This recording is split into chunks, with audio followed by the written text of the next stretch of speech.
Mr. Prime Minister, Hello, how are you? I'm, I'm so pleased and honored to see you and to have this very short moment of private interaction with you.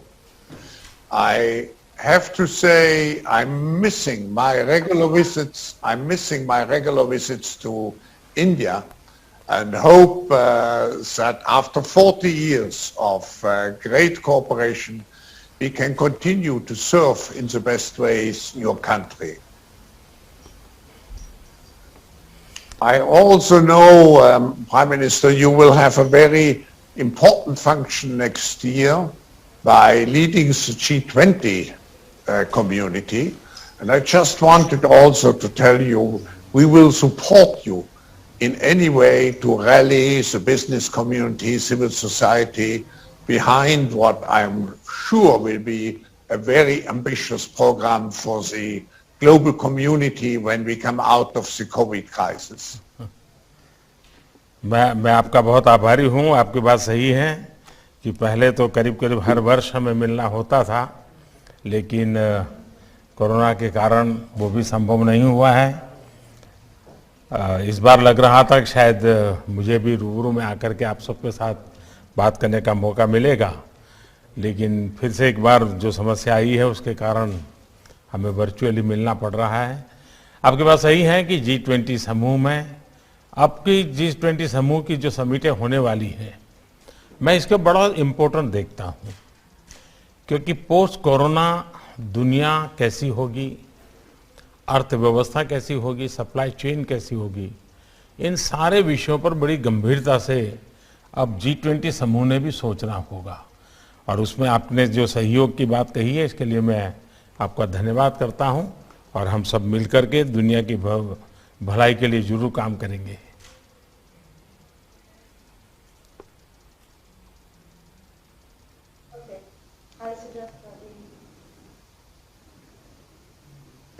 For your country, for the culture of your country, but also for your policies, because it's quite impressive how you have managed in a very difficult circumstances, the COVID crisis. And I also looking always at ways how we can reduce inequality. I have to say I was very impressed by your stimulus package of 280 billion, which will particularly have the small people, farmers and so on, benefiting from it. आपको मालूम होगा हमने पिछले जब से corona कालखंड का समय शुरू हुआ, हमने 80 करोड़ परिवारों को, 80 करोड़ लोगों को हम मुफ्त में भोजन पहुंचा रहे हैं, ताकि और शायद दुनिया में सबसे बड़ा ऐसा कार्यक्रम होगा। और हमारी कोशिश यही है कि इस संकट के कालखंड में गरीब से गरीब की चिंता सबसे पहले हो। और दूसरा, हमने ध्यान केंद्रित किया रिफॉर्म्स पर। कोरोना कालखंड का हमने भरपूर समय का उपयोग किया रिफॉर्म के लिए। और आपने देखा होगा कि हम जिस रास्ते पर चले, आज हमारे उस कदमों को लेकर के दुनिया के जो अर्थशास्त्री हैं वो भी उसकी भरपूर सराहना कर रहे हैं कि भारत ने बहुत मजबूती से आगे बढ़ रहा है। और मुझे विश्वास है कि दुनिया की जो अपेक्षाएं हैं उसको भारत जरूर पूरा करेगा।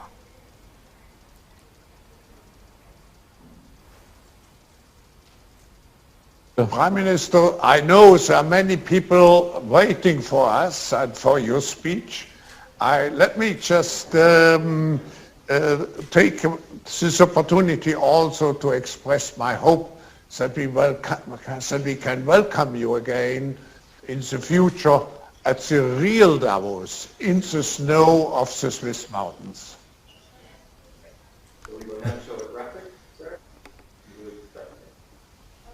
आपके निमंत्रण के लिए बहुत बहुत धन्यवाद। जरूर अवसर मिलेगा। सबको नमस्कार।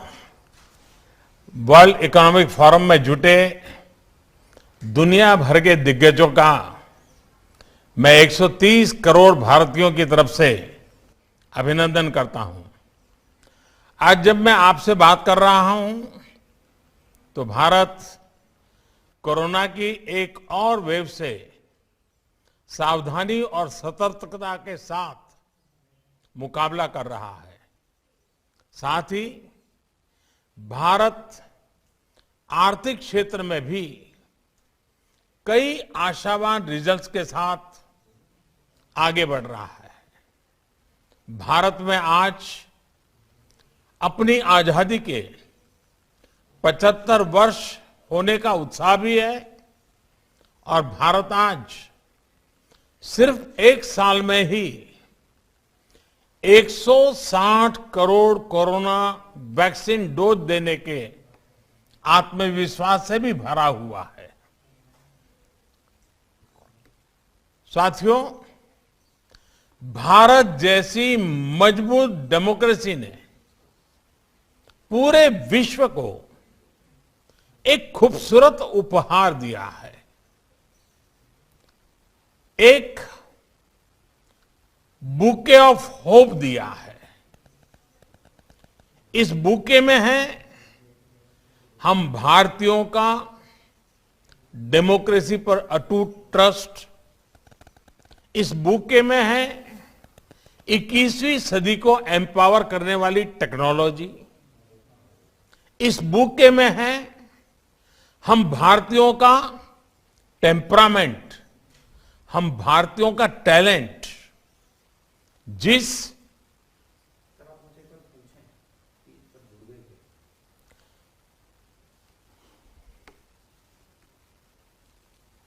क्लास अब ठीक से सुना रहा है? I hear you, Mr. President. और Mr. Prime Minister. और हमारा इंटरप्रेटर की आवाज भी पहुंच रही है सबको?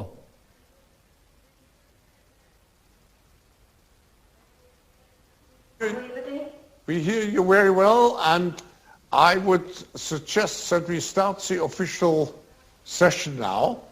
And we will have just one short introduction with a music sign, and then we will open up and thousands of people will listen to you, Prime Minister.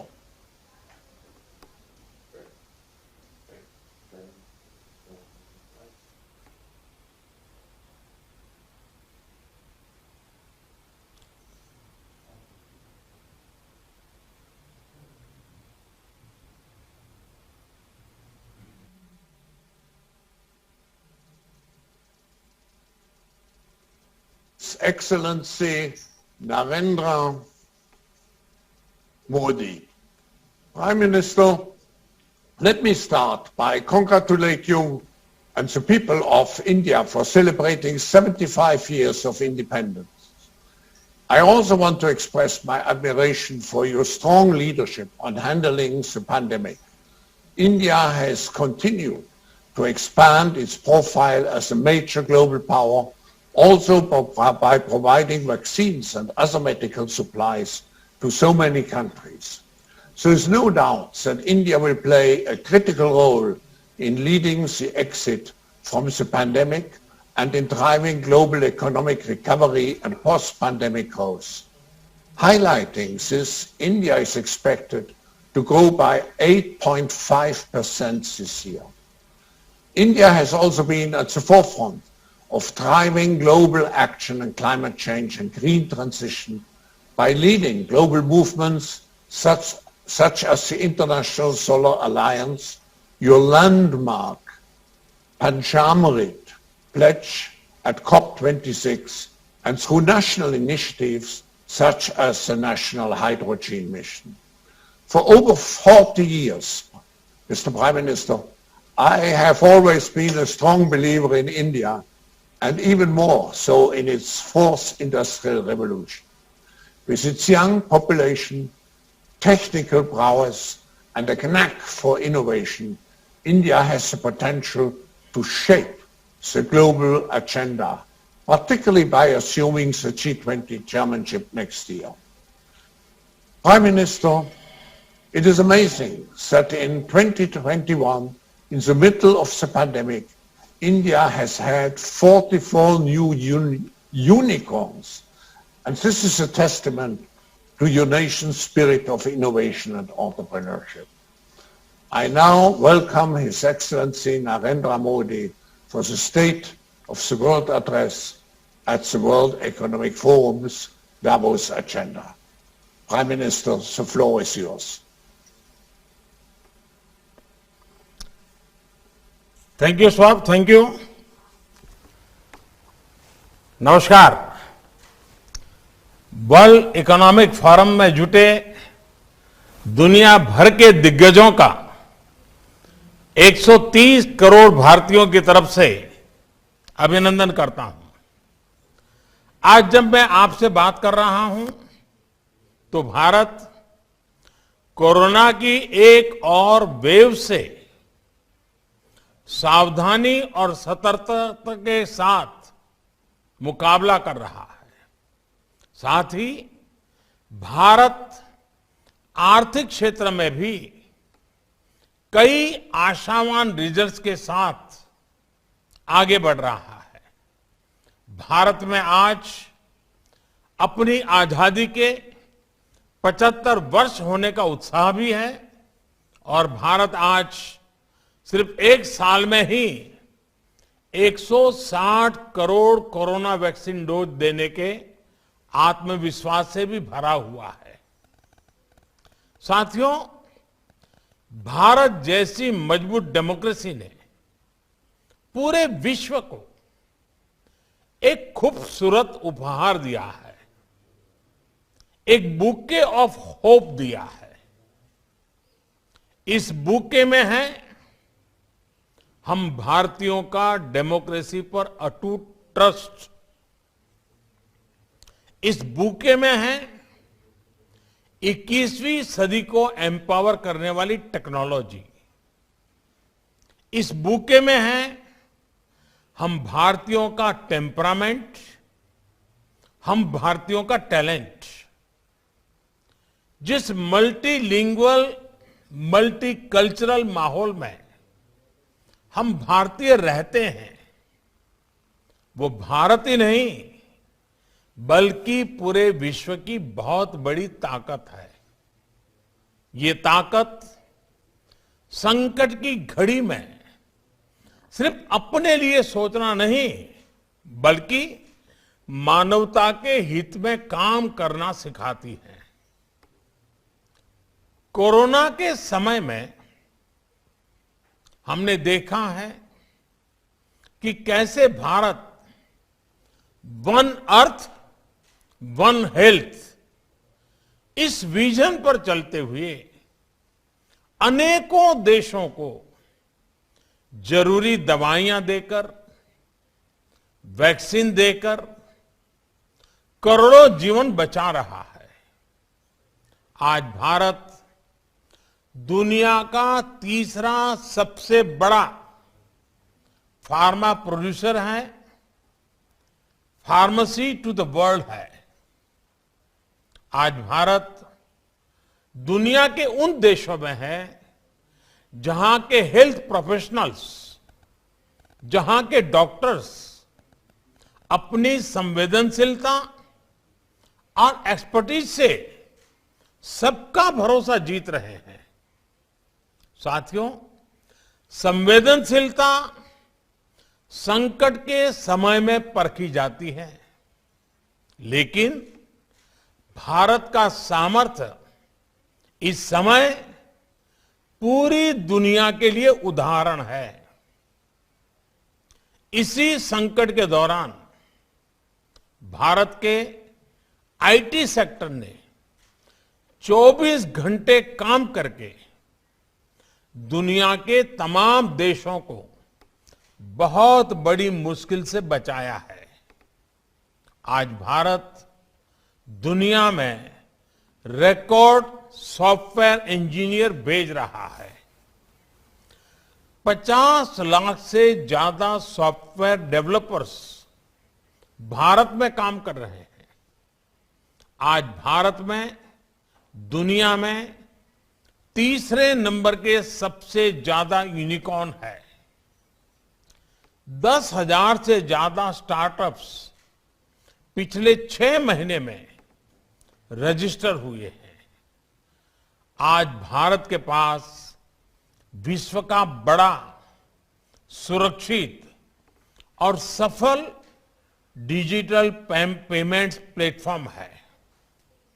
सिर्फ पिछले महीने की ही बात करूं तो भारत ने यूनिफाइड पेमेंट इंटरफेस इसके माध्यम से 4.4 बिलियन ट्रांजैक्शन हुए हैं। फ्रेंड्स, बीते सालों में जो डिजिटल इंफ्रास्ट्रक्चर भारत ने डेवलप और एडॉप्ट किया है, वो आज भारत की बहुत बड़ी ताकत बना है। कोरोना इन्फेक्शन की ट्रैकिंग के लिए आरोग्य सेतु ऐप और वैक्सीनेशन के लिए कोविन पोर्टल जैसे टेक्नोलॉजिकल सॉल्यूशंस भारत के लिए गर्व का विषय है। भारत के कोविन पोर्टल में स्लॉट बुकिंग से लेकर सर्टिफिकेट जनरेशन की जो ऑनलाइन व्यवस्था है, उसने बड़े बड़े देशों के लोगों का भी ध्यान खींचा है। साथियों, एक समय था जब भारत की पहचान लाइसेंस राज से होती थी। ज्यादातर चीजों पर सरकार का नियंत्रण था। भारत में बिजनेस के लिए जो भी चुनौतियां रही है, वो मैं समझता हूं। हम लगातार प्रयास कर रहे हैं कि हर चुनौती को दूर करें। आज Bharat ease of doing business को बढ़ावा दे रहा है, सरकार के दखल को कम कर रहा है।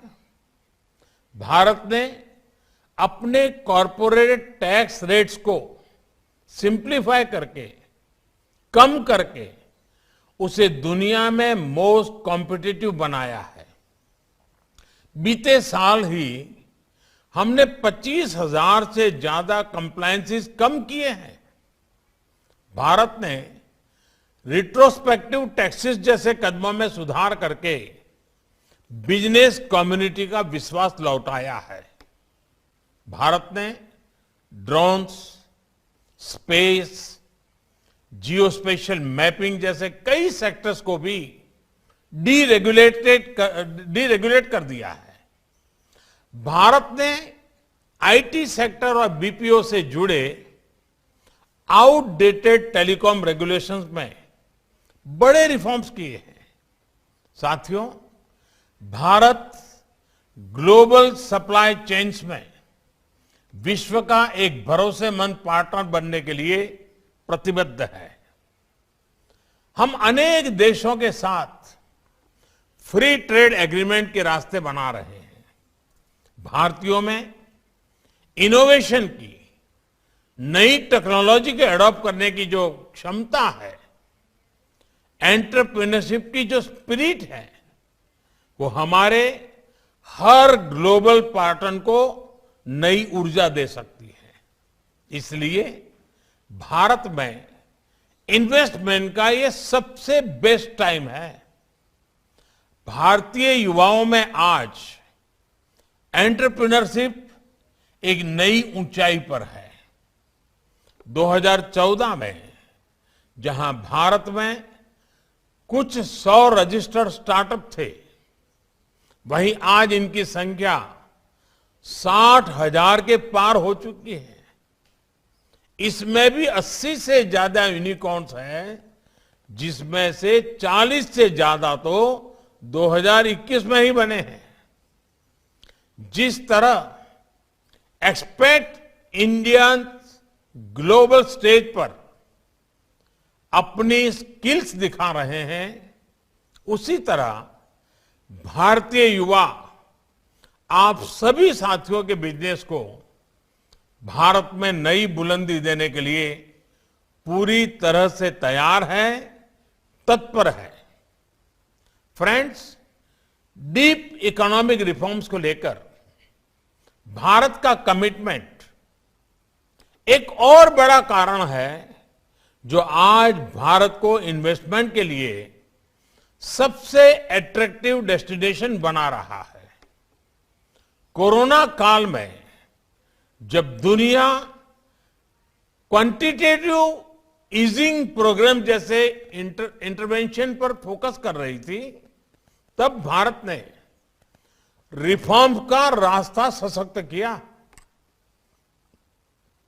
डिजिटल और फिजिकल इंफ्रास्ट्रक्चर को आधुनिक बनाने के सबसे बड़े प्रोजेक्ट्स को कोरोना काल में ही अभूतपूर्व गति दी गई। देश के 6 लाख से ज्यादा गांवों को ऑप्टिकल फाइबर से कनेक्ट किया जा रहा है। विशेष रूप से कनेक्टिविटी से जुड़े इंफ्रास्ट्रक्चर पर $1.3 ट्रिलियन का इन्वेस्टमेंट किया जा रहा है। एसेट मोनेटाइजेशन जैसे इनोवेटिव फाइनेंसिंग टूल्स में $80 बिलियन जनरेट करने का लक्ष्य रखा गया है। डेवलपमेंट के लिए हर स्टेक होल्डर को एक ही प्लेटफॉर्म पर लाने के लिए भारत ने गति शक्ति नेशनल मास्टर प्लान भी शुरू किया है। हम नेशनल मास्टर प्लान के तहत इंटीग्रेटेड तरीके से इंफ्रास्ट्रक्चर की प्लानिंग, डेवलपमेंट और इंप्लीमेंटेशन पर काम होगा। इससे गुड्स, पीपल और सर्विसेज की सीमलेस कनेक्टिविटी और मूवमेंट में एक नई गति आएगी। फ्रेंड्स, आत्मनिर्भरता के रास्ते पर चलते हुए भारत का फोकस सिर्फ प्रोसेस को आसान करने पर ही नहीं है, बल्कि इन्वेस्टमेंट और प्रोडक्शन को इंसेंटिवाइज करने पर भी है। इसी अप्रोच के साथ आज 14 सेक्टर्स में $26 बिलियन की प्रोडक्शन लिंक इंसेंटिव स्कीम्स लागू की गई है। Fab, chip and display industry के निर्माण के लिए $10 बिलियन का इंसेंटिव प्लान इस बात का प्रमाण है कि ग्लोबल सप्लाई चेन को स्मूथ बनाने के लिए हम कितने प्रतिबद्ध हैं। हम make in India, make for the world इस भावना से आगे बढ़ रहे हैं। टेलीकॉम, इंश्योरेंस, डिफेंस, एरोस्पेस के साथ साथ अब सेमी कंडक्टर्स के क्षेत्र में भी भारत में असीम संभावनाएं हैं। फ्रेंड्स, आज भारत वर्तमान के साथ ही अगले 25 वर्षों के लक्ष्य को लेकर नीतियां बना रहा है, निर्णय ले रहा है। इस कालखंड में भारत ने हाई ग्रोथ के वेलफेयर और वेलनेस की सैचुरेशन के लक्ष्य रखा है। ग्रोथ का यह कालखंड ग्रीन भी होगा, क्लीन भी होगा, सस्टेनेबल भी होगा, रिलायबल भी होगा। ग्लोबल गुड के लिए बड़े कमिटमेंट्स करने और उन पर खरा उतरने की परंपरा को जारी रखते हुए हमने 2070 तक नेट जीरो का टारगेट भी रखा है। दुनिया की 70% आबादी वाला भारत भले ही ग्लोबल कार्बन एमिशन में 5%, ओनली 5% कंट्रीब्यूट करता हो, लेकिन क्लाइमेट चेंज से निपटने के लिए हमारी प्रतिबद्धता 100% है। इंटरनेशनल सोलर अलायंस और coalition for disaster resilient infrastructure for climate application adaptation जैसे इनिशिएटिव इसका प्रमाण है। बीते वर्षों के प्रयासों का नतीजा है कि आज हमारे एनर्जी मिक्स का 40% हिस्सा नॉन फोसिल सोर्सेज से आ रहा है।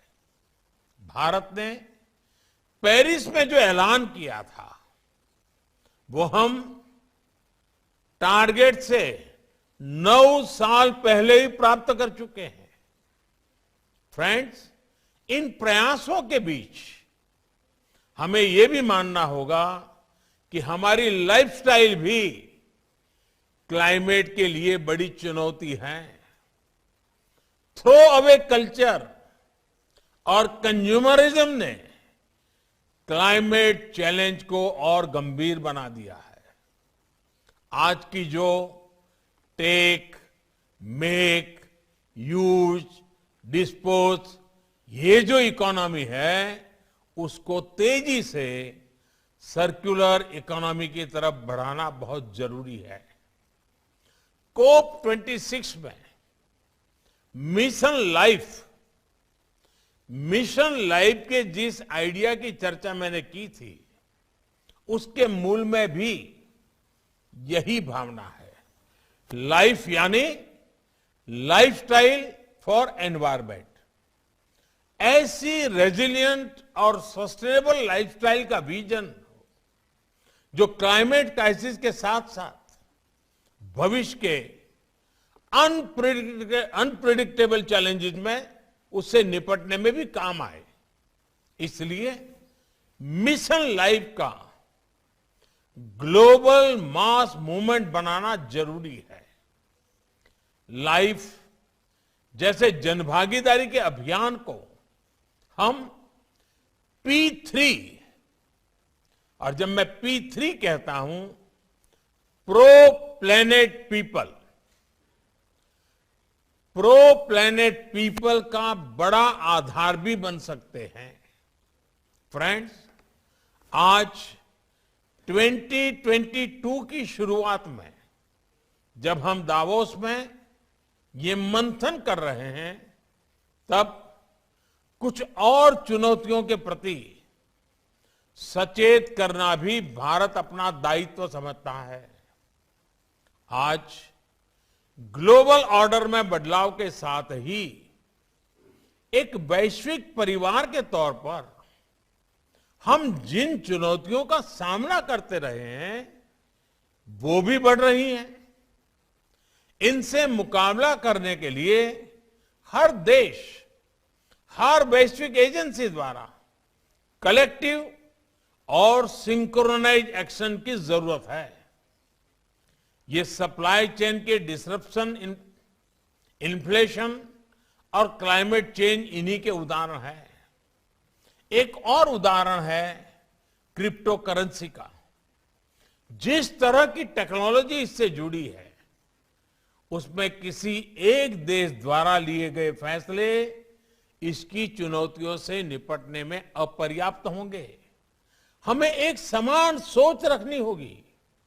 लेकिन आज वैश्विक परिदृश्य को देखते हुए सवाल ये भी है कि मल्टीलेटरल ऑर्गेनाइजेशंस नए वर्ल्ड ऑर्डर और नई चुनौतियों के निपटने के लिए तैयार है क्या? वो सामर्थ्य बचा है क्या? जब ये संस्थाएं बनी थी तो स्थितियां कुछ और थी। आज परिस्थितियां कुछ और है। इसलिए हर लोकतांत्रिक देश का यह दायित्व है कि इन संस्थाओं में रिफॉर्म्स पर बल दें ताकि इन्हें वर्तमान और भविष्य की चुनौतियों से निपटने में सक्षम बनाया जा सके। मुझे विश्वास है दावोस में हो रही चर्चाओं में इस दिशा में भी सकारात्मक संवाद होगा। फ्रेंड्स, नई चुनौतियों के बीच आज दुनिया को नए रास्तों की जरूरत है, नए संकल्पों की जरूरत है। आज दुनिया के हर देश को एक दूसरे से सहयोग की पहले से कहीं अधिक जरूरत है। यही बेहतर भविष्य का रास्ता है। मुझे विश्वास है कि डावोस में हो रही ये चर्चा इस भावना को विस्तार देगी। फिर से एक बार वर्चुअली भी आपसे मिलने का मौका मिला। आप सबका बहुत बहुत धन्यवाद।